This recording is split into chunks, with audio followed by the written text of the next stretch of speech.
সোমবার পর্যন্ত সময়, তার মধ্যে শিক্ষামন্ত্রী বা সরকারের পক্ষ থেকে কেউ দেখা না করলে আরও বৃহত্তর আন্দোলন হবে।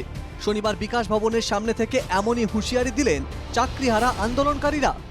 আজকে প্রায় 15 থেকে 16 দিন হয়ে গেল, এডুকেশন মিনিস্টার এখনো আমাদের সঙ্গে দেখা করেননি বা কোনো মিনিস্টারই আমাদের সঙ্গে এখনো পর্যন্ত দেখা করেননি। আমরা আগামী সোমবার অবধি দেখে নেব, কিন্তু সোমবারের মধ্যে যদি আমাদের সঙ্গে সরকারের তরফ থেকে দেখা করা না হয় তাহলে সোমবারের পর আমরা কিন্তু বৃহত্তর আন্দোলনের কথা ভাবতে পারি, এটা অগ্রিম আমরা জানিয়ে রাখলাম।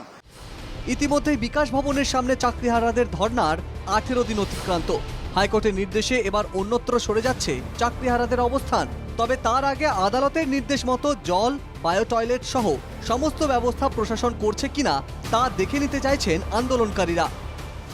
পুলিশকে সঙ্গে নিয়ে আন্দোলনকারী শিক্ষক শিক্ষিকা শিক্ষাকর্মী যারা আছেন তারা কিন্তু গিয়েছিলেন, সেই জায়গা তারা দেখে এসেছেন এবং উভয়ের সেই জায়গা পছন্দ মতন একটি জায়গায় সেট করে দেওয়া হবে।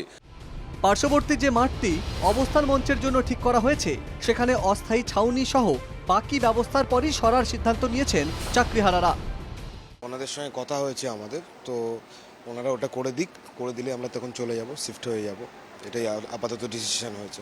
যতক্ষণ পর্যন্ত না ততক্ষণ এখানে আছি। শনিবার রাজ্যসভার সাংসদ তথা আইনজীবী বিকাশ রঞ্জন ভট্টাচার্যের কাছে আইনি পরামর্শ চাইতে গিয়েছিলেন কয়েকজন চাকরিহারা। রাজ্য সরকার যতই আশ্বাস দিক না কেন, নতুন করে পরীক্ষা দেওয়া ছাড়া চাকরিহারাদের আর কোনো উপায় নেই বলে মন্তব্য বিকাশে।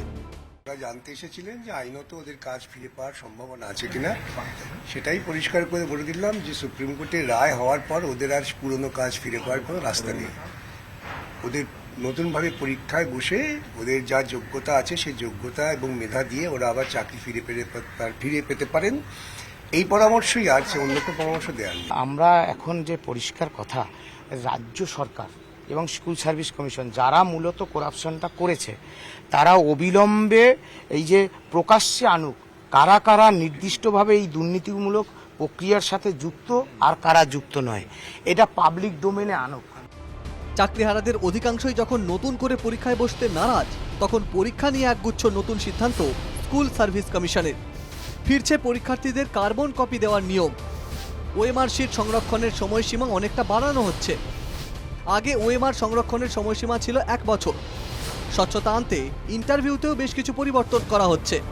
31শে মের মধ্যে নতুন করে শিক্ষক শিক্ষিকা ও শিক্ষাকর্মী পদে নিয়োগের বিজ্ঞপ্তি জারির কথা বলেছিল সুপ্রিম কোর্ট। মে মাস শেষ হতে চললেও এখনো পর্যন্ত শূন্য পদের সংখ্যা বা পরীক্ষা নিয়ে কোনো নির্দেশিকা প্রকাশিত হয়নি। Bureau report, NKTV Bangla.